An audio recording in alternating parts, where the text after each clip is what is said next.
to the computer. Yeah, so I'll have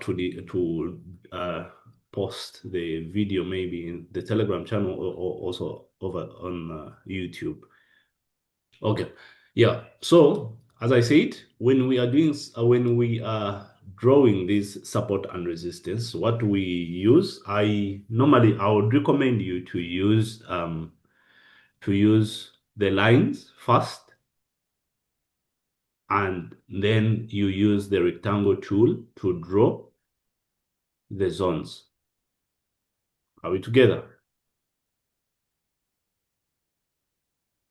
I think I'm going to unmute who asked for this? Okay, it's Diana. So then I will unmute you so that we can be interacting, just to make sure you are really getting what I'm trying to explain. Yes, thank you so much. All right. Okay. So as I said, support and resistance, these are price zones. They are not lines. However, we use these lines to draw them, but they are not lines. So first is the support. Support is an area where buyers repeatedly step in to stop price from falling. For example, if this is our support, so this is an area where whenever price reaches to this area, buyers always step in to prevent this price from falling. Are we together? Yes, From falling please. further down. So they always step in to make sure the price goes back to the upside. And then the resistance is always at the upper side. So Okay. the price is always moving to the upside. Then sellers step in to prevent this price from going further up or raising higher, and they push it to the downside. So once you mark all these levels, this is what you always expect. When the price is at the resistance, it's it's either the price is going to bounce back or it's going to break through to look for another resistance, or to look for another stronger support. So the price is always looking for a stronger support to bounce. So if the price fails to bounce at this support and it breaks through, there should be another support that the price has to tap onto in order to get the strength to bounce back up. Are we together? Yes. Good. So, first step when you are drawing support and resistance, the first step you do is to choose a higher time frame. A higher time frame, you start with a higher time frame, which like Okay. a higher time frame like a 4 hour, a daily, or a weekly, because higher time frames they produce stronger support and resistance levels. Okay. The second step is to find the swing highs and swing lows.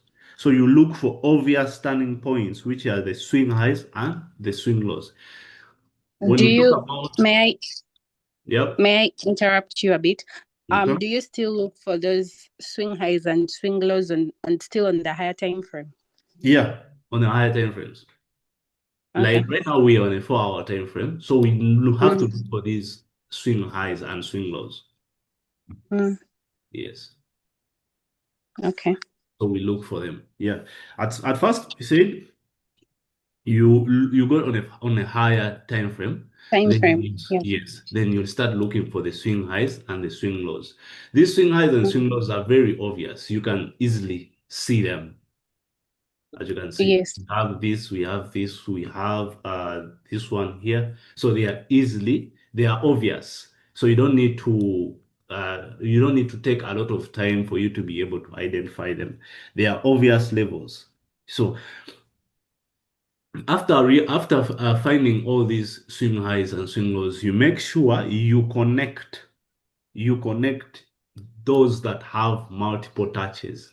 Like for example, we have here, you can see that there are multiple touches on these swing points or swing levels. At Okay. least, at least a minimum of two touches. A minimum of two Two touches. touches. Yes. So you can see we have this one, we have this one, we have this one, we have this one. All these are touches. Mm, Yeah. Then you go to a next one, you look for another one, another obvious one, of course, with multiple touches. You have this one, this one. We have this one, this one.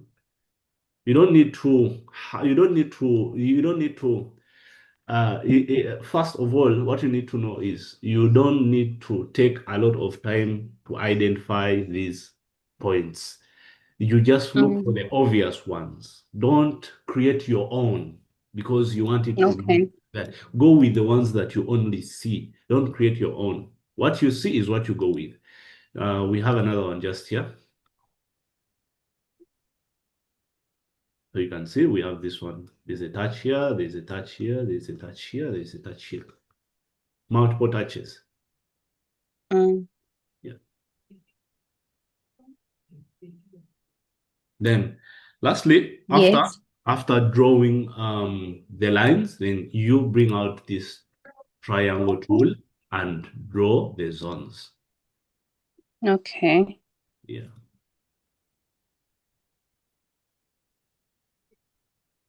So you can draw the zones targeting the weeks because those are the zones where the market is going to be playing out.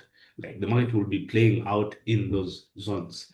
So the market can Mm, play around the zone without breaking out, then it reverses. That's why we always want to use the zones.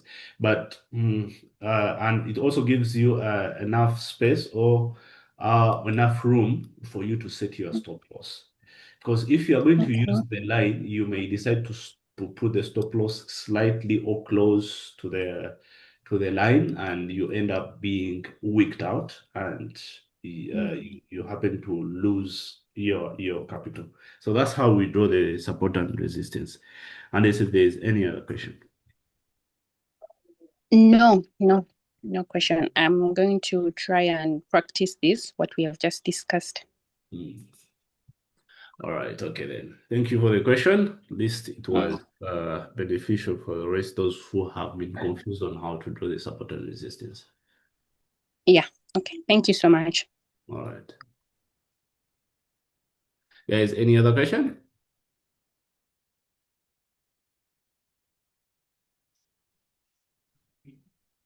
Yeah, so I think we don't have any other questions, so we should call it a day for the session maybe.